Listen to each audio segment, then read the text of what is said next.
Hello, driving intelligence community. So what's in this box? Well, after a lot of drama with FedEx, who seems to be the worst carrier service where I live, I finally got these Autosavers 88 new headlights for a friend's 2014 or 15 Honda Civic. These headlights are good for 2012 to 2015. So today is the day we're going to install these and make a huge improvement in the oxidation of those existing stock headlights. Stay tuned. I do want to note that I've worked with Autosavers 88 in the past. I installed their smoked headlights on my 2002 Harley-Davidson F-150. I've got a full video on that. But I had a few problems with those headlights, and it turns out one of those problems is very similar to the issue I had with this 2015 Honda Civic. If you want to buy these, they're linked in the description below, but I just want you to stay tuned toward the end where I get into the issue associated with the installation of these Honda Civic headlights. Also, for expediency, I've accelerated this video a bit to just add some music and some entertainment. Where I need to add context, I slow the video down so you can understand what I'm doing. Otherwise, let's get on with it. I hope you enjoy it.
So something I feared with the Autosavers 88 is that their plastic here is not thick enough to cause enough compression.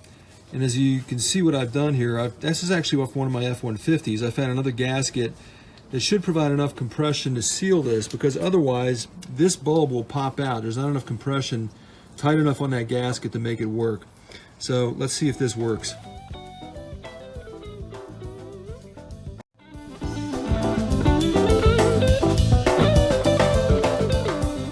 Trim that gasket down, but you can see with a lot of pressure that I was able to get it in, and it is tight. So this is definitely not going to leak, not going to be a problem. But Autosavers 88, you need to take care of this problem. I can see it's a problem with your comments in the Amazon listing. I add a little painter's tape into the socket to make sure that that bolt doesn't come off when it goes all the way in the deep side of that headlight.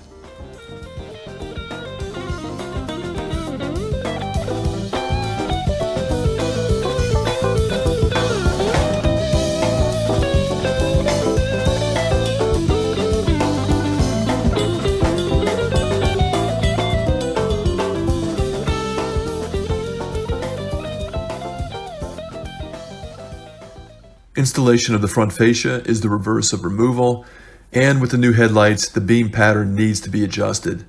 Start the procedure by parking the car as close to a wall or garage door as possible, and using painter's tape, mark the location of the highest intensity of the beam. Next, pull the car straight back 25 feet from the wall. Once in this position and with the low beams on, look for the headlight adjuster located as shown in this video. The system was designed to use a Phillips head screwdriver for adjustment. However, I found it much easier to access the bolt head using a socket.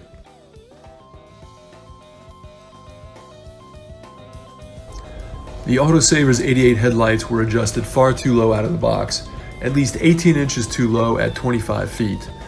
I was conservative with the adjustment, centering the light approximately 2 inches below the hotspot previously marked with painter's tape. Combined with the LEDs I installed on this car shown in a previous video and the new headlight assemblies, the light output is much greater. Additionally, new headlight assemblies make every car look almost new again.